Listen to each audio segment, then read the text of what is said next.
સાહેબ ડીઝલનો જથ્થો ખેડૂતોને મળતો જ નથી। 5 રૂપિયાથી માંડીને 10 રૂપિયા પ્રતિ લીટર પેટ્રોલ ને ડીઝલનો ભાવ ઘટી શકે। 1 લીટર 1 રૂપિયો વધે ને એટલે 1 લાખ ચીજવસ્તુ મોંઘી થાય। હવે જ્યારે 12 રૂપિયા ડીઝલના વધી જશે ત્યારે તમને 2 રૂપિયા ઘટાડીને બતાવવામાં આવશે। ઉદ્યોગોને ડીઝલ પૂરું મળી જતું હોય તો ખેડૂતોને કેમ ન મળે? આજે દુનિયા જે કંઈ હાલાકી ભોગવી રહી છે એનું કારણ હોય તો ડોનાલ્ડ ટ્રમ્પ અને એનો પોતાનો ઈગો। રાષ્ટ્રહિતની જ્યારે વાત થઈ રહી છે, નાગરિકો જો એમાં ભાગ ભજવતા હોય તો સરકારો કેમ ભાગ ના ભજવી શકે?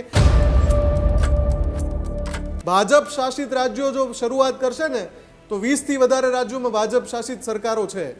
તાત્કાલિક જનતાને રાહત થશે। 5 રૂપિયા 7 રૂપિયા 8 રૂપિયા 10 રૂપિયા પ્રતિ લીટરની રાહત થશે। એ વધશે એટલે દરેક વસ્તુમાં ચણા મમરાથી લઈ હાથમાં લખવાની બોલપેન સુધીની વસ્તુઓને અસર થાય। એને શું ટ્રમ્પને નહીં ખબર પડતી હોય કે પાકિસ્તાન આપણું સમાધાન ના કરાવી શકે? ભારત અત્યારે પોતાનું સ્ટેબલ અને બેલેન્સ પોલિટિક્સ રમી રહ્યું છે અને એકદમ પ્રોપર વે ઉપર જઈ રહ્યું છે। ગામમાં 2 જણા બાકીમાં બીડી ના આપતા હોય એના કોણ સમાધાન કરાવે? અને એને તમે મોકલો કે ચાલો મારા દીકરાનું હક પણ કરાવવા જવું છે ભાઈ, તમે મારા હક પણ આગળ હાલો, તો કોઈ હલાણી ન થાય ભાઈ। ન્યૂઝરૂમ ગુજરાતને હજુ પણ તમે અમારા ડિજિટલ પ્લેટફોર્મ પર લાઇક શેર કે સબસ્ક્રાઇબ નથી કરી તો ફટાફટ સબસ્ક્રાઇબ કરી લો।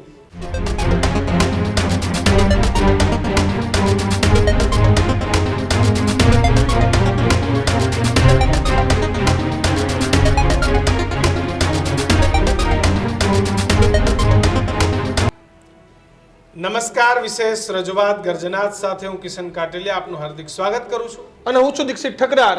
આજના ગર્જનાતમાં વાત કરીશું ડીઝલની, રામાયણની।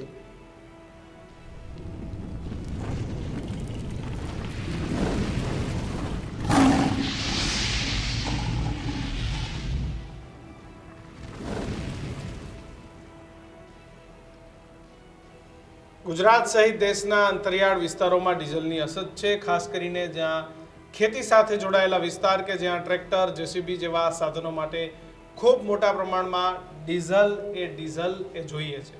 પરંતુ આ તમામની વચ્ચે જે રીતે ડીઝલના ભાવ વધી રહ્યા છે એ તમામને જોતા જે ચેમ્બર ઓફ ઇન્ડસ્ટ્રી છે, જે ટ્રેડ છે ચેમ્બર ઓફ, તેમને તમામ રાજ્ય સરકારોને પત્ર લખ્યા છે અને કીધું છે કે ભાઈ ભારત સરકાર તો ઘટાડો કરી રહી છે, બીજી વખત ભારત સરકારે પેટ્રોલ ડીઝલના ભાવ એ ન વધે એના માટે કરમાં ઘટાડો કર્યો છે, પણ રાજ્ય સરકારો કોની રાહ જોવે છે? આ મહામારી જે છે એ આખા દેશ અને દુનિયા માટે છે, તો શું માત્ર કેન્દ્ર સરકારની જ ફરજ છે કે મોંઘવારીથી લોકોને બચાવે? તમામ રાજ્ય સરકારોની પણ ફરજ છે। દેશના વિવિધ રાજ્યોની વાત કરવા જઈએ તો 15 રૂપિયાથી લઈ 13 રૂપિયાથી લઈને 30, 32, 35 રૂપિયા સુધી રાજ્ય સરકારોએ કર નાખેલા છે પેટ્રોલ અને ડીઝલ પર। તો આ કરમાં ઘટાડો કરવામાં આવે તો ફરી પેટ્રોલ અને ડીઝલના ભાવ છે એ તમામ જગ્યાએ ઘટે અને મોંઘવારીને કાબૂમાં લાવી શકાય। આવું નિવેદન એ જે પેટ્રોલિયમ કંપનીઓ છે તેમને રાજ્ય સરકારોને પણ કીધું છે કે ભાઈ તમે આમાં કંઈક વિચારો। બીજી તરફ જે સ્ટ્રેટ ઓફ હોર્મુઝ છે ત્યાંથી થોડીક જે લિબરલ જે છે તેના પ્રયાસ એ કરવામાં આવી રહ્યા છે। જહાજોને ધીમે ધીમે ત્યાંથી જવા દેવામાં આવે છે। 2000 જહાજ ફસાયેલા છે પણ 100 જેટલા જહાજોને જવા દેવામાં આવ્યા છે। આજે પોરબંદરમાં પણ એલપીજીનો જે પુરવઠો છે એ આજે પોરબંદર પહોંચ્યો હતો।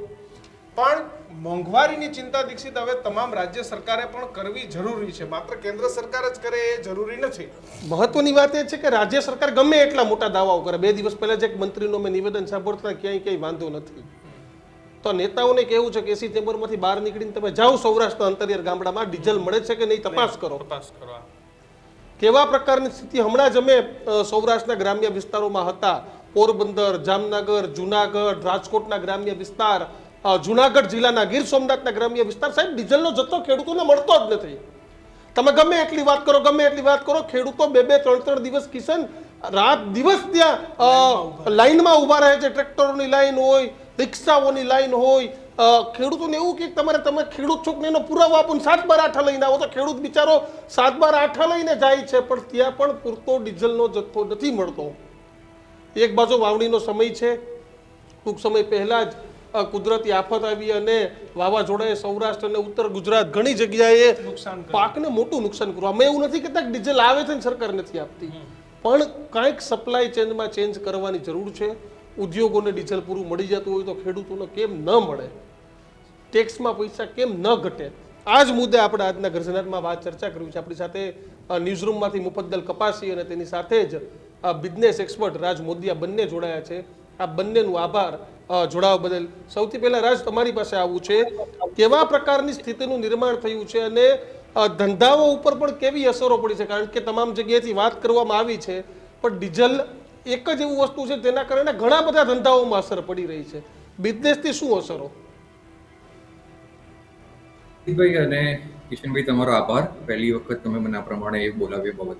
મારો એક તમને આમાં મુદ્દો એવો છે કે અત્યારે સિચ્યુએશન એવી જોઈએ આપણે તો ડીઝલનો જે પ્રમાણે લોકો અત્યારે બૂમો પાડી રહ્યા છે કે જથ્થો ઓછો છે, લોકોની ઇન્ડસ્ટ્રીમાં મળી રહ્યો છે, પણ ખેડૂતો સુધી નથી પહોંચી રહ્યો. આ વાત તમારી મુદ્દે હું 100% અગ્રી થઉં છું કે ભાઈ હા, વાત તમારી 110% સાચી. હવે મુદ્દો શું છે કે આપણે પ્રોબ્લેમ આ થવાનું રીઝન આપણે સમજીએ તો હોર્મુઝમાંથી આપણે જે ખાડી કહેવાય કે જે અત્યારે છેલ્લા 28 ફેબ્રુઆરી પછી સૌથી વધારે એક્સપોર્ટ અત્યારે સૌથી વધારે ન્યૂઝમાં આવી ગઈ છે કે અત્યારની સિચ્યુએશનમાં લોકોને એવું થાય છે કે ભાઈ આપણી પાસે કેમ નથી પહોંચતું. બટ વસ્તુ શું છે કે વર્લ્ડનો 20% સપ્લાય ત્યાંથી આવે છે. હવે આ વસ્તુ માટે કોઈ આખું કન્ટ્રી કહેવાય કે વર્લ્ડ કહેવાય કોઈ આ વસ્તુ માટે રેડી નહોતું કે આવી રીતની વસ્તુ થઈ શકે એવી છે. અને સડનલી આ વસ્તુ થઈ, પ્લસ આમાં અત્યારે એ લોકોએ અત્યારે ઈરાન પોતાના તરફથી કંટ્રોલ કરવા માંગે છે, યુએસ પોતાના તરફથી કંટ્રોલ કરવા માંગે છે. હવે સિચ્યુએશન એવી આવીને ઊભી રહી છે કે બે જણા લડી રહ્યા છે અને એની સામે આખી દુનિયા પીસાઈ રહી છે. હવે દુનિયા પીસાઈ રહી છે એનું રીઝન એક જ છે કે ભાઈ દુનિયાને ક્રૂડ વગર ચાલવાનું નથી. આપણે ગમે તેટલી વાતો કરીએ કે આપણે રિન્યુએબલ તરફ શિફ્ટ થઈએ, આ થઈએ, તે થઈએ, બટ વસ્તુ ફરીને આવે છે કે આપણી એના પર ડિપેન્ડન્સી 100% છે જ. અને નજીકના ગાળામાં કંઈ આપણે એકદમ સ્વિચ ઓન સ્વિચ ઓફથી રીતે શિફ્ટ થઈ શકે એવું નથી. વસ્તુ મુદ્દો એ આવે છે કે ગવર્મેન્ટ ઓલરેડી આપણને ઇન્ટિમેશન કરવાનું ચાલુ કરી દીધું છે કે ભાઈ અત્યારે સિચ્યુએશન ખરાબ છે, ક્રૂડનો સપ્લાય ઓછો આવી રહ્યો છે. જે $75-80 આસપાસ રહેતું હતું, જે એક ટાઈમે $70 અંદર મળતું હતું ક્રૂડ, એ અત્યારે 110-115 સુધી ટચ થઈને પાછું 95 થી લઈને 110 વચ્ચે રમી રહ્યું છે. તો એ સિચ્યુએશન દેખાડી રહ્યું છે કે ભાઈ વર્લ્ડમાં જરૂરિયાત વધારે છે અને સપ્લાય ઓછો છે. હવે મુદ્દો એવો છે કે વસ્તુ વચમાં એવો 2 મહિના આજે 28 ફેબ્રુઆરી પછી જે સિચ્યુએશન આવી એમાં વચ્ચે એક એવો તબક્કો આવી ગયો કે જ્યાં આપણે જોયું કે દરેક લોકોને પેટ્રોલ અને ડીઝલ માટે પેટ્રોલ પંપે લાઈન લગાડવી પડી. પછી પાછું કંઈક અંશે એવું દેખાયું કે ભાઈ પાછું ગવર્મેન્ટ આ વસ્તુને સરખી રીતે મેનેજ કરી શકી અને એની ભીડો ઓછી થઈ ગઈ. બટ મુદ્દો એ છે કે પાછું અત્યારે સૌરાષ્ટ્ર બાજુના એરિયામાં દેખાઈ રહ્યું છે કે ભાઈ અને બીજા અમુક એરિયામાં પણ દેખાઈ રહ્યું છે કે ડીઝલનો સપ્લાય ઓછો થઈ રહ્યો છે અને એના કારણે વસ્તુ વધારે વકરી રહી છે. હવે વસ્તુ શું છે કે આપણે બધાને ખબર છે કે ભાઈ સપ્લાય પર આપણે ડિપેન્ડેબલ છે, ત્યાંથી નહીં આવે તો કશે ને કશે કોઈક ને કોઈક પહેલા અત્યાર સુધી આપણે ઇન્ડસ્ટ્રીમાં કંઈક કાપ આવ્યો. હવે એ વખતે ઇન્ડસ્ટ્રીમાં કાપ આવ્યો તો ત્યારે ગેસ પર ઇસ્યુ હતો કે ગેસ નહોતો. હવે વસ્તુ એવી છે કે હવે આપણી પાસે ડીઝલનો સપ્લાય ઓછો થયો છે, તો ડીઝલના સપ્લાયના કારણે ડીઝલ ઓરિએન્ટેડ આપણને વધુ થઈ રહ્યું છે. અને મુદ્દો એવો છે કે કેમ એક જ એરિયામાં વસ્તુ દેખાઈ રહી છે અથવા એ એરિયામાં શું એવું થઈ રહ્યું છે કે જેના કારણે વધારે આ વસ્તુ દેખાઈ રહી છે. અમદાવાદમાં ગાડીઓ ફરે છે, અમદાવાદ અને ગુજરાત સિવાય બીજી બધી કન્ટ્રીના બીજા બધા જગ્યાએ પણ ફરી રહી છે, પણ કેમ ત્યાંથી બૂમો નથી પડી રહી? કેમ? મુદ્દો એ છે કે ત્યાંથી જ કેમ આવી રહ્યો છે? એટલે ફરીને મારો એક જ મુદ્દો છે કે પ્રોબ્લેમ છે, સત્તાને ખબર છે, લોકો જાણકાર છે, તો બી સમવેર એવી રીતે દેખાતું નથી કે કંઈક એ લોકો સોલ્યુશન લાવી રહ્યા હોય અથવા એ સોલ્યુશનની બૂમો આવ્યા પછી તમારા તરફથી, અમારા તરફથી, બધાના તરફથી કંઈક વાત થઈ રહી છે, બટ એનો કંઈક નિકેલ આવતો નથી. અને આ સિચ્યુએશન કંઈ નજીકના ગાળામાં સોલ્વ થાય એવું લાગતું પણ નથી. સમજો કે જ્યાં સુધી ક્રૂડનો સપ્લાય એવું તો છે નહીં ને કે આપણે ક્રૂડનો સપ્લાય અને આપણે બહુ વધારે પડતા ઈરાન પર ડિપેન્ડેબલ હતા, હોર્મુઝની ખાડી પર વધારે પડતા ડિપેન્ડેબલ હતા. એ ખાડી પરથી જે આપણી પાસે અત્યારે ક્રૂડ આવતું હતું એ ક્રૂડ માટે આપણે ઓલ્ટરનેટિવ સોર્સ તરીકે લઈ રહ્યા છે. રશિયા પર બી આપણે કરી રહ્યા છે, ગવર્મેન્ટ એમના તરફથી પૂરે પ્રયત્ન કરી રહ્યા છે, બટ એવું તો નથી દેખાઈ રહ્યું કે એ પ્રયાસો પૂરતા અત્યારે પ્રયાસો આપણને પૂરા પડી રહ્યા હોય. એટલે મુદ્દો મારો ફરીને એક જ છે કે આ સિચ્યુએશનમાં ખેડૂતો છે કે જે પ્રમાણે જે લોકોને અત્યારે શોર્ટ પડી રહ્યું છે, જે લોકોને અત્યારે ઓછું મળી રહ્યું છે, એ લોકોની તો બૂમ પડવાની જ છે. અત્યારે ગવર્મેન્ટના તરફથી કંઈક એવું રીતનું વર્કઆઉટ વિચારીને આવવું જોઈએ કે જેના કારણે આ વસ્તુ પર થોડુંક સોલ્યુશન આવી શકે, થોડુંક એવી રીતે થઈ શકે કે લોકોને હાશકારો મળી શકે. બિલકુલ. મુફદ્દલ વાત એવી છે કે રાજ્ય સરકાર ટેક્સમાં ઘટાડો કરે. તુષાર બસિયા પણ આવી ગયા છે આપણી સાથે. તુષાર, તમારું પણ સ્વાગત છે. પણ મુફદ્દલ વાત એ છે કે રાજ્ય સરકારો કિસાને શરૂઆતમાં કીધી એમ 13 રૂપિયાથી લઈને 35 રૂપિયા સુધીનો ટેક્સ લે છે. કેન્દ્ર સરકાર જો એવું સમજતી હોય કે ભાઈ અમારે ટેક્સમાં ઘટાડો કરવો પડે, સ્થિતિ એવી છે, તો રાજ્ય સરકારને કેમ ટેક્સમાં નથી ઘટાડો કરવો? ખેડૂતોને લાઈનમાં લગાડી દીધા, તમામ લોકો લાઈનમાં લાગી ગયા, સામાન્ય જનતા પણ લાઈનમાં છે. આવું જ રાજભાઈ આપણી પાસે. પણ મુફદ્દલ કેમ રાજ્ય સરકારો આ નથી કરતી ટેક્સમાં ઘટાડો? સૌથી મોટો મુદ્દો છે ને, અત્યારે જેવી રીતે ચેમ્બર ઓફ ટ્રેડ એન્ડ ઇન્ડસ્ટ્રીએ કેન્દ્રીય પેટ્રોલિયમ મંત્રીને પત્ર લખ્યો છે, એમ અલગ અલગ જે કમર્શિયલ સંસ્થાનો છે એમણે પણ આગળ આવવું પડશે અને આ રીતે કેન્દ્રીય મંત્રીને અથવા તો સરકારને પત્ર લખીને એક માહોલ ઊભો કરવો પડશે કે ભાઈ રાજ્યો શા માટે વેટમાં ઘટાડો નથી કરતા. જો કેન્દ્ર સરકાર હવે પેટ્રોલ અને ડીઝલ જે વેચાય છે એ આપણી પાસે ક્રૂડ ઓઇલમાંથી જ્યારે એની નિસ્યંદન પ્રક્રિયા થાય, રિફાઇનિંગ પ્રોસેસ થાય, એ પછી એના ઉપર લગભગ અત્યારની સ્થિતિએ 12 થી 15% કેન્દ્રની ડ્યુટી છે. લગભગ 35 થી 40% અત્યારની કિંમતમાં એ આખી જે પ્રોસેસ થાય છે એ પ્રોસેસમાં ખર્ચો લાગે છે. એ સિવાય જે ડીલર્સ છે પેટ્રોલ અને ડીઝલના, એનું 10% જેટલું કમિશન છે. અને એની પછી વાત આવે છે રાજ્યોની, કે જે રાજ્યો વેલ્યુ એડેડ ટેક્સના નામે જે કર વસૂલે છે. કેન્દ્ર કર વસૂલે એક્સાઇઝ ડ્યુટીના નામે, રાજ્યો વસૂલે વેલ્યુ એડેડ ટેક્સ. ગુજરાતથી લઈને તેલંગાણા સુધી જો આપણે જોવા જઈએ તો 13%થી માંડીને 35% જેટલો વેલ્યુ એડેડ ટેક્સ છે.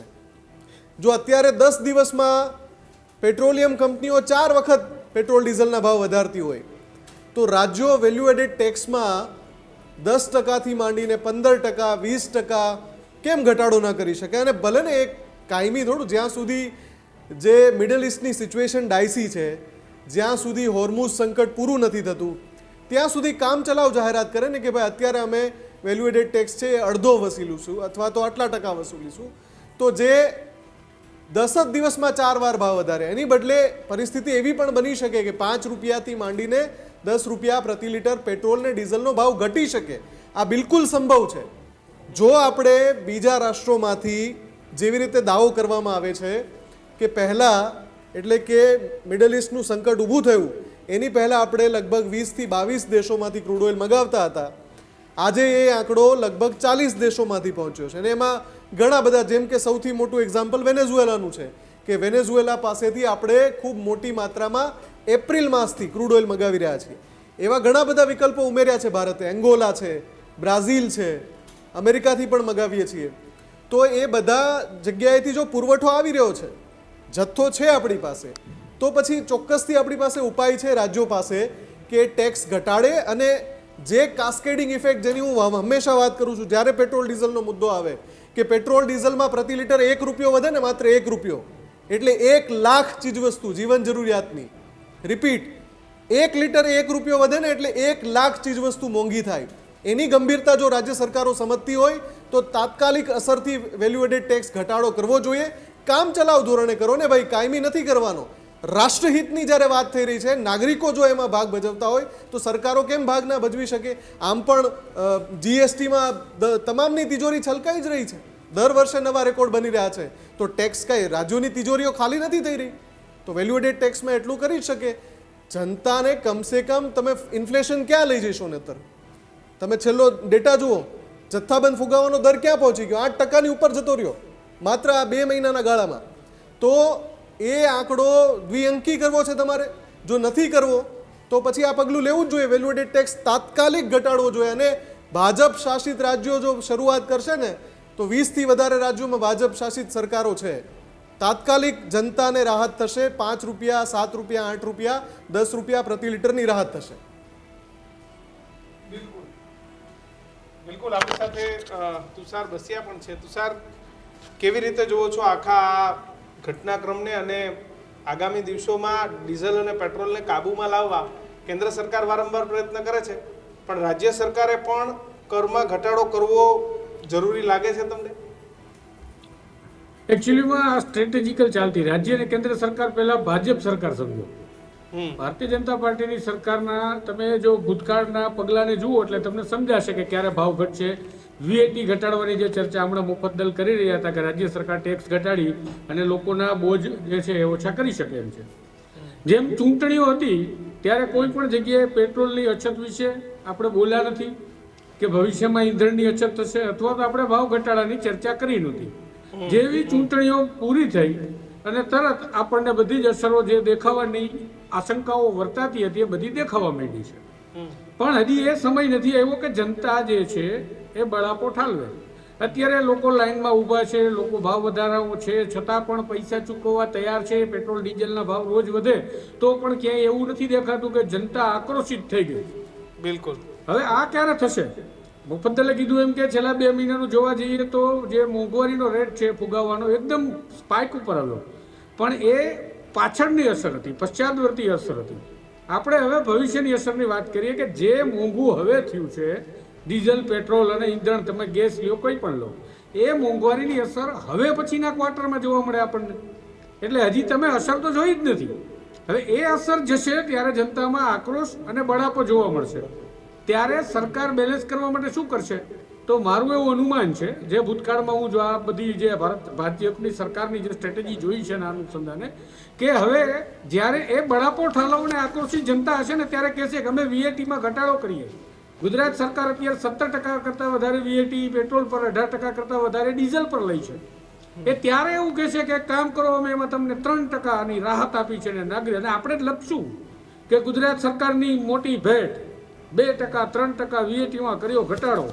હવે જ્યારે 12 રૂપિયા ડીઝલના વધી જશે ત્યારે તમને 2 રૂપિયા ઘટાડીને બતાવવામાં આવશે. એટલે કે આ સ્ટ્રેટેજિકલ ગેમ છે. અને કોઈ પણ સત્તા હોય, આજે કોઈ પણ બીજી સત્તા હોય તો એ પણ સ્ટ્રેટેજી પોતાની રાખતી હોય અને સ્ટ્રેટેજિકલ ચાલે છે. એટલે મને લાગે છે કે આ જે સ્પાઇકની આપણે વાત કરીએ છીએ એ સ્પાઇક ભવિષ્યમાં મોંઘવારીનો એવો જોવા મળશે જેની અસર હવે તમને હજી અત્યારે દેખાતી નથી, એ ત્યારે દેખાશે આવતા ક્વાર્ટરમાં. કારણ કે હજી બધી પ્રોડક્શન જે લાઈન હતી એના ખર્ચાઓ હતા એ બધા નીકળી ગયા છે. અત્યાર સુધી પેટ્રોલ ડીઝલનો મારનો જે ભાવનો વધારો હતો એ હવે લાગવાનો ચાલુ થયો છે.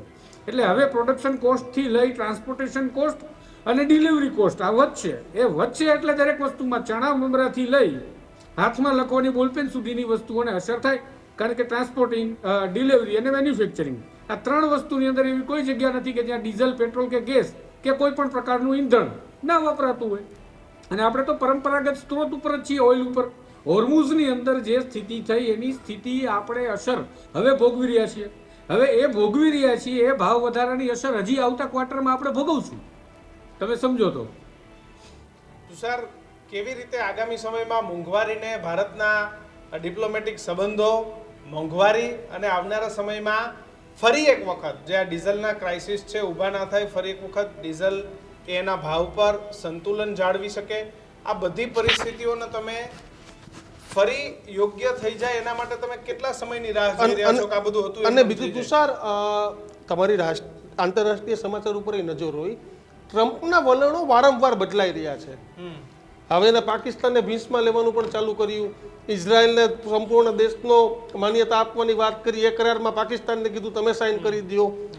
આ બધી વાતમાં ખરેખર આવા જ મુદ્દા આવી શકશે, કોઈ સમાધાન થવાની કોઈ શક્યતાઓ છે? કારણ કે આપણે તો બધા બેસીને ચર્ચા કરવાના છે, પણ આ ટ્રમ્પને શું કરવું છે એ કોઈને ખબર પડતી. એટલે ટ્રમ્પને અનપ્રિડિક્ટેબલ કહેવામાં આવે કે એને કોઈ સમજી ના શકે. અને એ જે થિયરી વાપરે છે એને મેડમેન થિયરી કહેવાય છે કે ગાંડો માણસ કરે છે, મને ક્યાં કાંઈ ખબર પડે, મજા આવી કરી નાખું, પણ એ બધું જાણી જોઈને કરે છે. હવે જ્યારે ઈરાનની સ્થિતિની અંદર એ ભેરવાયા છે ત્યારે આખું વર્લ્ડ પોતાનું પોલિટિક્સ રમવા લાગ્યું છે. ભારત પોતાની વ્યવસ્થાઓ કરવા લાગ્યું છે, ચાઇના કરવા લાગ્યું છે, રશિયા પોતે કરવા લાગ્યું છે, અને યુરોપિયન કન્ટ્રીઝ. જેમ પ્રધાનમંત્રી નરેન્દ્ર મોદી યુરોપિયન કન્ટ્રીઝની વિઝિટ પર ગયા ત્યારે ઘણી બધી ચર્ચાઓ હતી કે ભાવ વધારો ડીઝલનો છે, પેટ્રોલનો છે, પ્રધાનમંત્રીને ત્યાં શું કામ છે? એટલે ભાઈ એને દેશ ચલાવવાનો છે, અને આવા સમયે તેને મિટિંગો કરવા માટે જવું જ પડે. અને અત્યારે જ યોગ્ય સમય હોય, બધા લોકો ભીંસમાં હોય ત્યારે ક્યાંક ને ક્યાંક બાંધછોડ થાય. તો એ બધી સ્થિતિને આપણે જોઈ રહ્યા હતા. તો હવે જે અબ્રાહમ અકોર્ડની જે વાત છે એ ટ્રમ્પને હવે યાદ આવી. તો સાઉદીએ તો બહુ ક્લિયરલી કહી દીધું, ભાઈ અબ્રાહમ એકોર્ડની તમે વાત કરો છો પણ પહેલા પેલેસ્ટાઇનનો રેઠો પાડો અને ઇરરિવર્સિબલ એટલે કે પાછું પુનરાવર્તન ના કરી શકો એવો દરજ્જો આપો એને. પછી બીજી ચર્ચા કરશું, પછી ઈરાનને ઇઝરાયલને તમારી જે ડિપ્લોમેટિક ચર્ચાઓ છે એમાં અમે એબ્રાહમ એકોર્ડને લઈને તમારી જોડે વાત કરવા માટે સહમત થશું. તો ઇનડાયરેક્ટલી આ લપડાક કહેવાય અમેરિકા અને સાઉદી અરેબિયા તરફથી.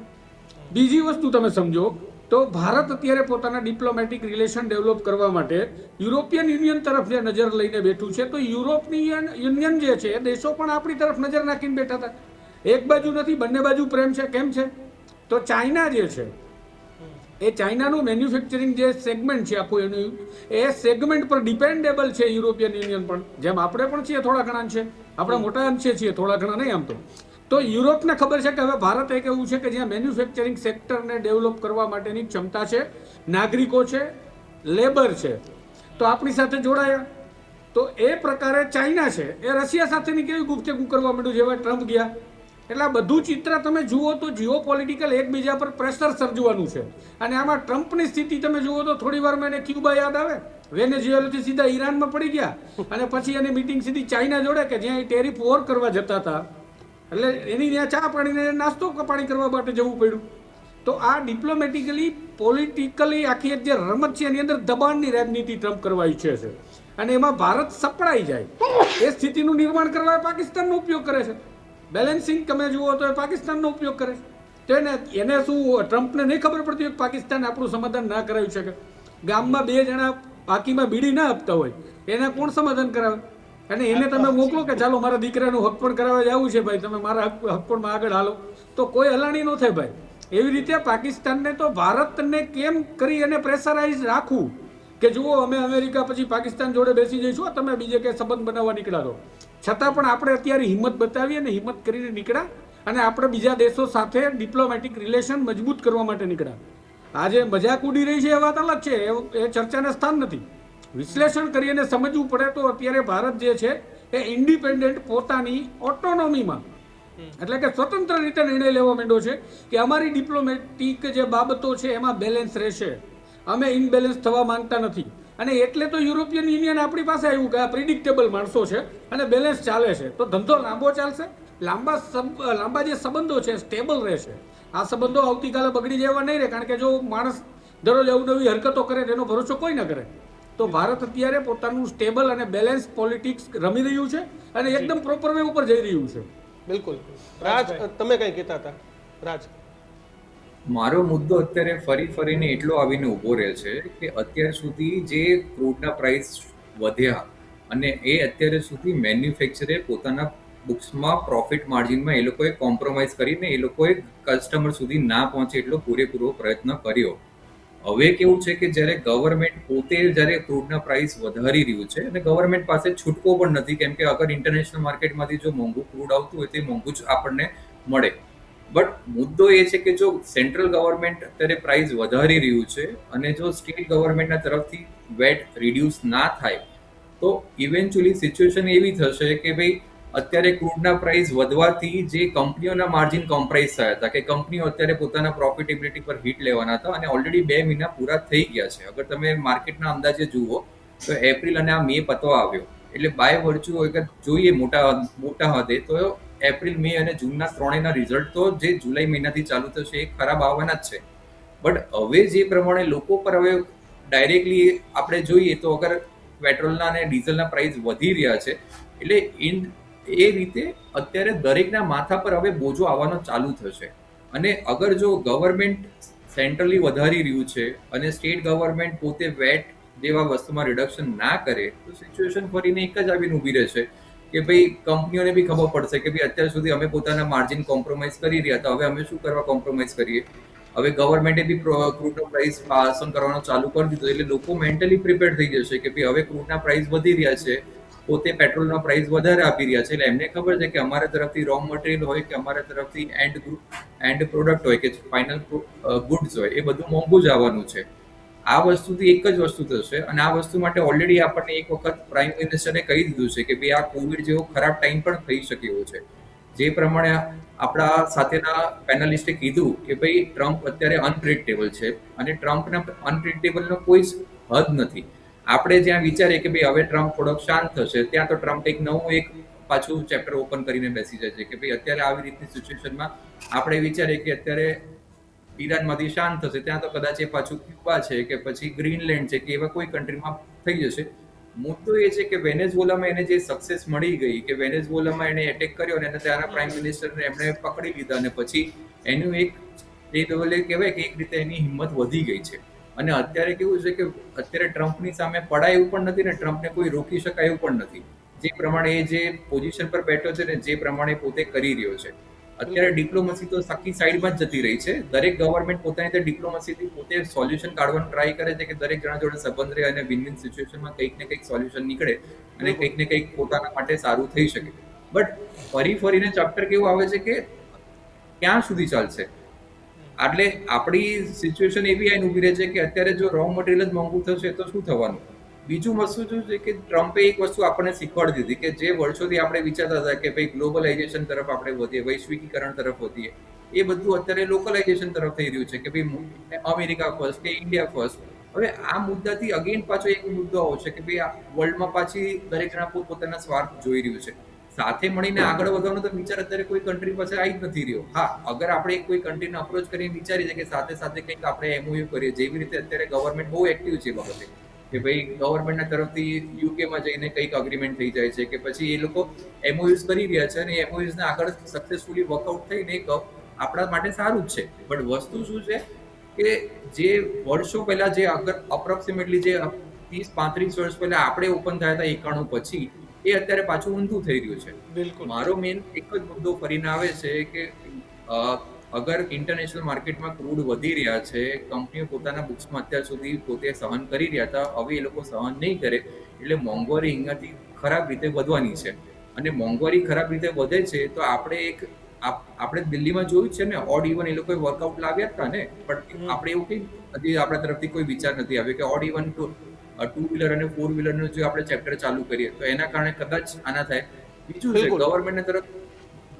ગવર્મેન્ટના તરફથી એવું કહેવામાં આવે છે કે તમે પબ્લિક સેક્ટરના તમે પબ્લિક સર્વિસ વાપરો તો પબ્લિક સર્વિસે તમે અત્યારે થોડીક ફ્રી કરી નાખો અથવા કન્સેશન આપી દો અથવા એવું કંઈક એમાં કરો કે એના કારણે લોકો પોતે પોતાનો વ્હીકલ કે ફોર વ્હીલર મૂકીને અત્યારે એ બાજુ થવાનું ટ્રાય કરે તો એના કારણે બી થોડું કન્ઝમ્પશન ઓછું થાય, એના કારણે બી થોડોક વપરાશ આપણા તરફથી ઓછો થાય. અને ખાલી ગુજરાત લેવલે નહીં, આખા ઇન્ડિયા લેવલે કહું છું.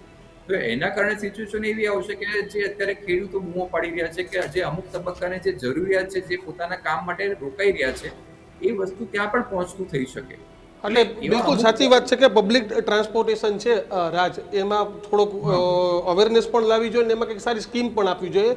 મુફદ્દલ એક છેલ્લો સવાલ આપને કે ગઈકાલનું લગભગ એક ડોનાલ્ડ ટ્રમ્પની પોસ્ટ હતી એને તો બરાક ઓબામા પર પણ આરોપ લગાવી દીધા કે ભાઈ આ બધી ઘટના થઈ એમાં ક્યાંક એનો વાંધો હતો. એટલે એ આંતરરાષ્ટ્રીય પોલિટિક્સ તો કરે જ છે પણ ન્યાય પાછું કંઈ મુકતા નથી. એટલે હવે છેલ્લે શું આવી સ્થિતિ ક્યાં સુધી રહે એવું દેખાય છે? બિલકુલ, જો અત્યારે એક મીટિંગ ચાલી રહી છે યુએસ અને ઈરાનના ડેલિગેશન વચ્ચે કતરની રાજધાની દોહામાં, અને આ જે મીટિંગ ચાલી રહી છે એ ખૂબ જ અગત્યની છે કેમ કે કેટલાક મુદ્દાઓ પર હજુ પણ સહમતિ નથી સધાઈ. અને આ સહમતિ શેના માટે છે? સહમતિ સમાધાન કયા મુદ્દા ઉપર કરીશું એના માટે છે. હજુ તો સમાધાનની વાત નથી, પહેલાં તો એ મુદ્દા નક્કી કરવામાં જ હજુ ફાઇનલાઇઝ નથી થતું કે આપણે આ વિષય ઉપર ડિસ્કશન કરીશું કે નહીં કરીએ, હજુ એની જ વાત ચાલે છે. જ્યારે વિષય ફાઇનલ થઈ જશે ત્યારે પછી 1 મહિના માટે બંને ડેલિગેશન સામસામે ટેબલ પર બેસવાના છે. પણ અત્યારે જે કતરમાં બેઠક ચાલી રહી છે ખૂબ જ અગત્યની છે. આજે ક્વોડની જે બેઠક મળી 4 રાષ્ટ્રોના વિદેશ મંત્રીઓની ભારતમાં, એમાં અમેરિકાના વિદેશ મંત્રી, ભારતના વિદેશ મંત્રી, જાપાનના વિદેશ મંત્રી, ઓસ્ટ્રેલિયાના વિદેશ મંત્રી, ત્યાં પણ હોર્મુઝનો મુદ્દો ઉઠ્યો છે ને ત્યાં પણ માર્કો રૂબિયોની હાજરીમાં એ કહેવાયું છે કે હોર્મુઝ સંકટ હવે સોલ્વ થવું જોઈએ. અને અમેરિકાએ ટેબલ પછાડીને કીધું છે, ઓસ્ટ્રેલિયાએ ટેબલ પછાડીને કીધું છે કે ભાઈ તમે આનો સોલ્યુશન લાવો. એટલે પ્રેશર બધી બાજુથી બિલ્ટઅપ થઈ રહ્યું છે કેમ કે એનર્જી સપ્લાય ભયંકર રીતે બાધિત છે અને એને પૂર્વવત કરવી જરૂરી છે. કતરથી સમાચાર આવી શકે છે મોટા, પણ ટ્રમ્પ જે એબ્રાહમ એકોર્ડવાળી ગુગલી લઈને આવ્યા છે એ ગુગલી ક્યાંક પાછી આખી પીસ ડીલને ક્લીન બોલ્ડ ના કરી નાખે એવો ડર એટલા માટે છે કેમ કે જેવું અબ્રાહમ અકોર્ડનું નામ આવે એટલે ઘણા બધા મુસ્લિમ રાષ્ટ્રો છે એનું મોઢું બંધ થઈ જાય છે અથવા તો એ ટેબલથી પીછેહટ કરી જાય છે. એમાં સાઉદી અરેબિયા પણ છે કેમ કે સાઉદી અરેબિયા અત્યારે ભલે અમેરિકાની સાથે હોય એવું કહેવાય, પણ જેમ હમણાં તુષાર કહી રહ્યા હતા, કેટલાક મુદ્દાઓ પર એ ખુલ્લું કહી દે છે અમેરિકાને કે અમે આમાં આમ નહીં કરીએ. પાકિસ્તાન ને સાઉદી અરેબિયા વચ્ચે એક ડીલ થઈ છે, ડિફેન્સ ડીલ. એટલે પાકિસ્તાન ને સાઉદી અરબ ભેગા મળીને ના પાડી શકે છે કે ભાઈ અમે અબ્રાહમ અકોર્ડ પર સાઇન નહીં કરીએ. અત્યાર સુધી યુએઈ, બહેરીન, સુડાન અને કઝાકિસ્તાન 4 દેશો જ છે જેમણે અબ્રાહમ એકોર્ડ પર સહી કરી છે. પણ ટ્રમ્પનો ઈરાદો છે કે આ ઈરાનવાળા એક ગાયે ઘણા બધા પક્ષી મારી દેવા, એમાં સાથે સાથે ઇબ્રાહિમ અકોર્ડમાં સહી કરાવી લઈએ એટલે આખું મિડલ ઇસ્ટ છે ઇઝરાયલને માન્યતા તો આપી દે, ઇઝરાયલ સાથે વ્યાપારિક સંબંધો રાખે, ઇઝરાયલ સાથે સાંસ્કૃતિક સંબંધો રાખે, રાજદ્વારી સંબંધો રાખે. ઘણા બધા મુસ્લિમ રાષ્ટ્રોના એમ્બેસી જ નથી ઇઝરાયલની અંદર, તો એમ્બેસી ખોલે. એટલે આ બધી પ્રયાસો અત્યારે થઈ રહ્યા છે, ભરચક પ્રયાસો થઈ રહ્યા છે. પણ કતાર ઉપર દોહાની બેઠક ઉપર નજર છે, ત્યાંથી કોઈક સમાચાર આવી શકે છે. આ બધાની વચ્ચે સારી વાત એ છે કે હોર્મુઝ જે છે ત્યાં IRGC ઢીલ મૂકી રહ્યું છે. છેલ્લા 100 કલાકમાં 100થી વધારે જહાજ ત્યાંથી પસાર થઈ ચૂક્યા છે. એટલે અમુક જથ્થો ત્યાંથી રવાના કરવા દેવામાં આવ્યો. અને એ પણ એવી જ અહેવાલો આવી રહ્યા છે કે પીસ ડીલના એક ભાગરૂપે, સાંકેતિક રૂપે IRGC ત્યાંથી જહાજો રિલીઝ કરી રહ્યું છે. પણ મોટાભાગે આ જ્યારે બેઠક પૂરી થશે ત્યાંથી કોઈ મોટું અપડેટ આવશે ને, જેમ આપણે દર વખતે અપડેટ મળે છે એમ ટ્રમ્પનું જે ટ્રથ સોશિયલ છે ત્યાંથી ખબર પડશે કે શું કંઈ ઘીના ઠામમાં ઘી પડે છે કે નહીં. બિલકુલ. તો હવે જોવાનું રહેશે. મુફદ્દલ, રાજ અને તુષાર, આપ ત્રણેયનો આભાર અમારી સાથે જોડાઈ અને ચર્ચા કરીએ બદલ. તો બસ મહત્વની વાત એક છે કે હવે કતારમાં ચાલી રહેલી બેઠક છે ત્યાંથી નવા અપડેટ મળશે ત્યારે તમારું બિલકુલ. શું? પણ યુદ્ધથી ક્યારેય કોઈને ફાયદો થયો નથી. યુદ્ધથી હંમેશા દુનિયાને નુકસાન થાય છે, આવનારી પેઢીઓને નુકસાન થાય છે. આજે કેટલાય સમયથી યુદ્ધના કારણે ઈરાન, અમેરિકા અને ઇઝરાયલ તો હેરાન છે, પરંતુ એ સિવાય અનેક દેશોના બજેટ બગડી ગયા છે, નાનો માણસ હેરાન થઈ રહ્યો છે. એટલે આ તમામ પરિસ્થિતિમાં આપણે એક જ પ્રાર્થના કરીએ કે ટ્રમ્પ જેવા શાસકો એ દુનિયાના દેશોને ક્યારેય ના મળે, કારણ કે એમના માટે પોતાનો દેશ કે દુનિયા પછી છે, પણ પોતાનો ઈગો સૌથી મોટો છે. ટ્રમ્પ જેવા શાસકો દુનિયાને ક્યારેય ના મળે એના માટે જનતાએ જાગૃત થવું પડશે. અમેરિકાની જનતા તો ખૂબ જાગૃત જનતા છે, એના વિરોધ પણ અવારનવાર થાય છે. આજે દુનિયા જે કંઈ હાલાકી ભોગવી રહી છે એનું કારણ હોય તો ડોનાલ્ડ ટ્રમ્પ અને એનો પોતાનો ઈગો. ત્યારે તમારું શું માનવું છે પેટ્રોલ ડીઝલના ભાવ અને સમગ્ર ઘટનાને લઈને અને અમારી ચર્ચાને લઈને કોમેન્ટ બોક્સમાં જણાવજો. ન્યૂઝરૂમ ગુજરાતને હજુ પણ તમે અમારા ડિજિટલ પ્લેટફોર્મ પર લાઇક, શેર કે સબસ્ક્રાઇબ નથી કરી તો ફટાફટ સબસ્ક્રાઇબ કરી લો. અને આ જ પ્રકારના ગર્જના હવે ટીવી સ્ક્રીન પર પણ જોવા મળશે. તો GTPL, જીઓ સહિતના પ્લેટફોર્મ પર ન્યૂઝરૂમ આવી ગયું છે, તો ત્યાં પણ એટલો જ પ્રેમ આપતા રહો. નમસ્કાર.